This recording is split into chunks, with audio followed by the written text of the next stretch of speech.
We also discussed a possible hostage deal. Israeli Foreign Minister Gideon Saar on Monday said negotiations toward a possible release of hostages in exchange for a ceasefire in Gaza had progressed.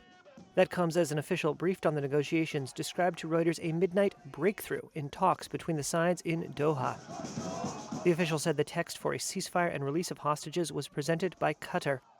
The session included envoys of both outgoing U.S. President Joe Biden and U.S. President-elect Donald Trump. Others present included representatives of Israel's Shin Bet and Mossad intelligence agencies. Officials on both sides stopped short of saying a final draft had been reached, but confirmed progress at the talks. Israel wants a hostage deal.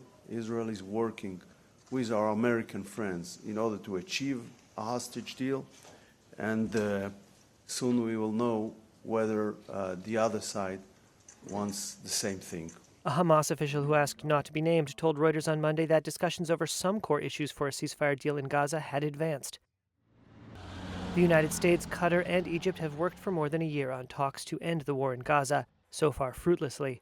Trump's January 20th inauguration is now widely seen in the region as a de facto deadline. The president-elect has said there would be, quote, hell to pay unless hostages held by Hamas are freed before he takes office, while Biden has also pushed hard for a deal before he leaves.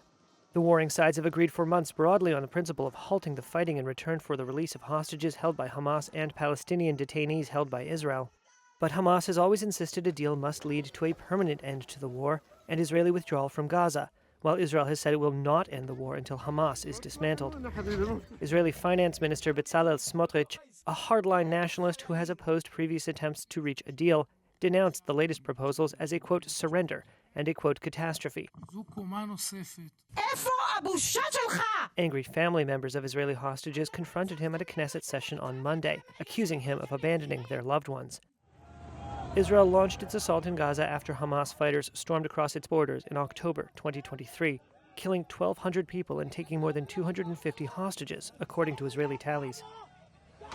Since then, more than 46,000 people have been killed in Gaza, according to Palestinian health officials, with much of the enclave laid to waste and most of its population displaced. Bloodshed continued in Gaza on Monday, where medics said Israeli military strikes killed at least 21 people. That number includes 5 killed in an Israeli strike at a Gaza City school sheltering displaced families.